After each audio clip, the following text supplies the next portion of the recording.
오늘도 영상 함께 예배하는 여러분에게 하늘의 기쁨이 샘솟기를 주의 이름으로 축복합니다. 오늘은 찬송가 342장 함께 부르겠고요. 신명기 13장 1절로 11절 말씀을 함께 나누겠습니다. 오늘 말씀 신명기는 모세가 출애굽 이 세대들에게 남기는 유언적인 설교라고 말씀을 드렸습니다. 이제 특별히 가나안 땅에 들어가게 되면 저들이 하나님을 어떻게 섬길 것인지 바른 모습으로 바른 신앙을 가지고 하나님께 예배할 것을 말씀하고 있다는 겁니다. 오늘 본문 중에서는 특별히 거짓 선지자나 꿈꾸는 자들에 대해서 경계하라고 말씀하고 있습니다. 요즘 우리 시대로 말하면 이단을 경계하라, 그런 말씀인 것입니다. 이 미래를 내다보면서 모세는 출애굽 이 세대들이 가나안 땅에 들어가게 돼서 가나안 땅에 들어간 이후에 생겨날 일들에 대해서 사실 우려 섞인 마음 가지고 미리 당부하면서 이단에 대한 그런 문제들을 말씀하고 있는 것입니다. 사실 이 이단의 문제는 어제 오늘의 문제가 아니고 출애굽 이후에 계속해서 일어나는 이단의 문제가 등장하고 있고요. 예수님 시대에도 그렇고 초대교회 때도 그렇고 구약 시대 때도 계속 이단과 같은 그런 사상들이 또는 꿈꾸는 자들이 계속 반복해서 등장했다는 것을 기억하면 오늘 우리가 사실 이단에 대해서 쉽게 그냥 넘어갈 것이 아니라 우리가 분명하게 이단의 문제에 대해서 좀 짚고 가야 될 필요가 있다. 그래서 우리 총회에서도 이단 경계주의를 두고 있고 우리 일동에도 벌써 여러 이단들이 들어와 있는가 하면 특별히 가평 같은 곳에는 이단의 문제가 좀 심각한 상황입니다. 굵직굵직한 이단들이 들어와 있어서 통일교 인구만 약 3,000명 가까이 된다고 하고요. 그 다음에 이번에 이제 이만희가 이렇게 나서서 절을 하고 사과했던 그 자리가 가평에 있습니다. 청평입니다. 그리고 청평에서 가평 쪽으로 가다 보면 에덴 성회라고 또 있고요. 이런 이단들이 이렇게 결집을 해서 선거 때마다 표를 행사하고 또는 군청이나 이런 곳에 막 압력을 가하기도 하고 정치력을 가하기도 하는 그런 모습들을 살펴볼 수가 있습니다. 오늘 본문을 중심으로 해서 이단 문제를 좀 살펴보려고 하는데요. 이단이라고 하는 것은 하이레시스라고 하는 이 단어의 뜻은 분리, 분열, 논쟁, 부조화 이런 뜻을 가지고 있는데 같은 공동체 안에서 조화롭게 하지 못하고 꼭 분열을 시켜내고 끝이 다르는, 처음에는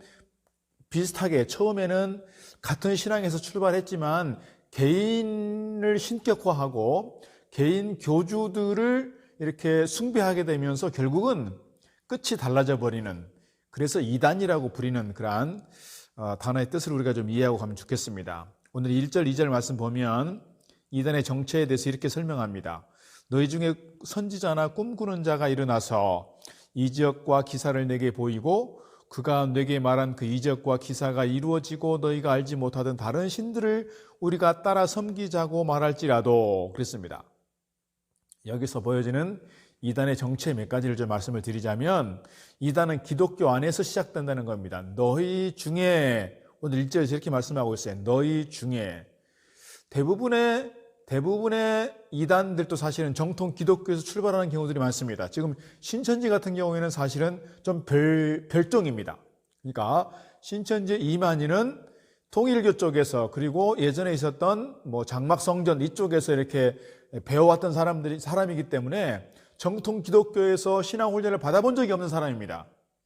그래서 자기들이 통일교라든지 장막성전 같은 도서에서 자기가 어떻게 하면 교주가 될 수 있을 것인가에 대한 그런 어떤 방법론들을 잘 배웠어요. 그래서 조직화해낸 것이 뭐냐면 신천지라고 하는 점에서, 신천지는 조금 다르지만 대부분의 이단들은 정통 기독교에서 출발하고 있다는 거예요.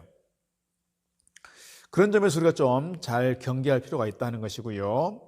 오늘 두 번째는 이단은 무엇인가 기사와 이적을 뭔가 좀 정통 교회 내에서 보여주지 않는 무언가를 보여주려고 한다는 거예요. 그래서 1절, 2절 말씀에 이적과 기사를 내게 보이고 그가 내게 말한 그 이적과 기사가 이루어지고, 이런 뜻이에요. 또 성경에 대해서 특별히 이 사이비들은 대개 보면 비유풀이를 많이 합니다. 비유풀이를 통해서 성경에 대한 뭔가 새로운 깨달음이 있는 것처럼 얘기하는데 사실 성경은 비유로 풀어야 되는 부분들이 있지만 예수님께서도 비유로 말씀하신 부분들이 여러 있으니까요. 그러나 성경을 다 비유로 해석할 수 없는 거예요. 이 이단 사이비들은 자기들의 어떤 교리 또는 자기 교주들을 신격화하려고 하다 보니까 자꾸 비유적으로 억지로 깨워 맞추는 그래서 교주를 신격화하고 이것들이 결국은 자기 편으로 만들어가는 장면을 우리가 볼 수가 있습니다.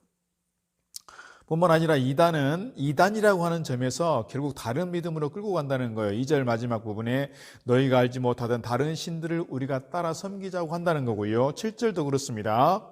뇌 사방을 둘러싸고 있는 민족, 혹 뇌에서 가깝든지 뇌에서 멀든지 땅 이 끝에서 저 끝까지 있는 민족의 신들을 우리가 가서 섬기자 할지라도 그랬어요.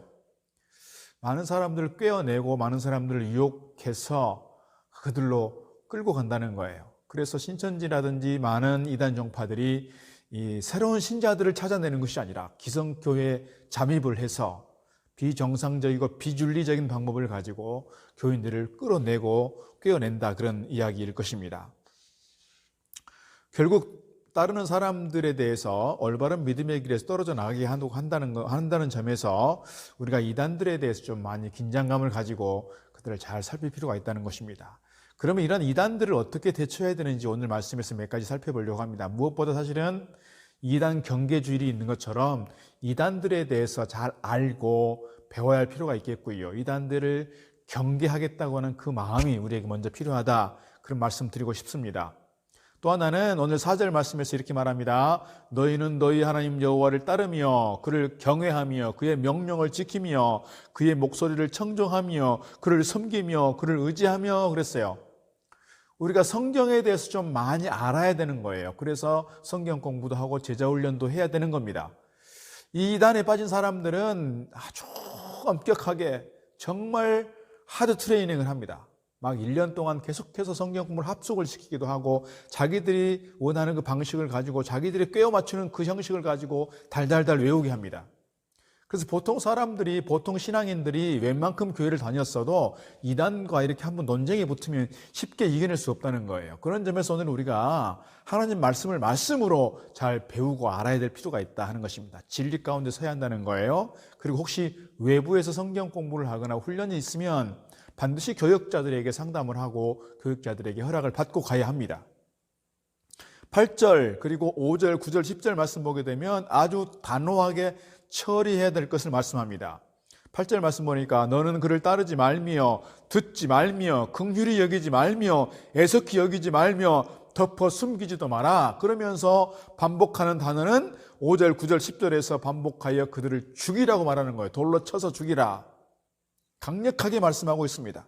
그것은 백성들 가운데서 이단 사상이 전염될 것에 대한 그러한 우려 때문에 그렇습니다. 그래서 11절 말씀 보면 그래야 온 이스라엘이 듣고 두려워하여 이 같은 악을 다시는 너희 중에서 행하지 못하리라, 이렇게 말씀하고 있습니다. 물론 이단에 빠진 사람들을 우리가 구해내고 저들을 바른 진리의 길로 인도하는 것, 어떻게 보면 정말 목숨을 걸고 해야 될 일이지만 정말 그들과 논쟁을 한다거나 그렇게 빠진 사람들, 정말 돌아올 수 없는 그런 사람들에 대해서 뭔가 인정을 가지고 그들을 어떻게든지 한번 쉽게 이렇게 해보겠다, 그런 마음을 우리가 조금 버릴 필요가 있다는 겁니다. 이단에 빠진 자들에 대해서 단호하게 대처한다는 거예요. 암세포가 발생하게 되면 수술해서 그 암세포가 있는 지역들을 잘 긁어내야 하고 드러내야 하는 것처럼 그렇다는 것입니다. 이단에 빠진 영혼도 중요하지만 그 사람 때문에 영향을 받게 되는 교회 공동체가 중요하다는 점에서 그렇다는 것입니다. 사랑하는 성도 여러분, 이단은 나도 모르게 내 주변에 와 있습니다. 그래서 나도 모르게 이단에 빠진 사람들과 함께 만날 수도 있고요.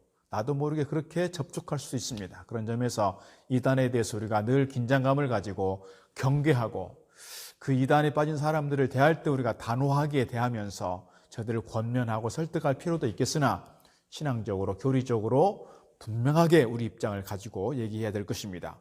우리가 성령 충만한 가운데 말씀과 기도로 강건한 영적 건강을 지켜가고 우리가 정말 믿음 안에서 진리 가운데 서 있을 때 오늘 우리 가정이, 우리 교회가, 우리 자녀들이 신앙 가운데 잘 지켜지게 될 줄로 믿습니다. 건강한 믿음과 건강한 신앙을 가지고 바른 진리의 말씀 안에서 우리의 삶을 더욱 아름답게 세워가기를 주의 이름으로 축복합니다.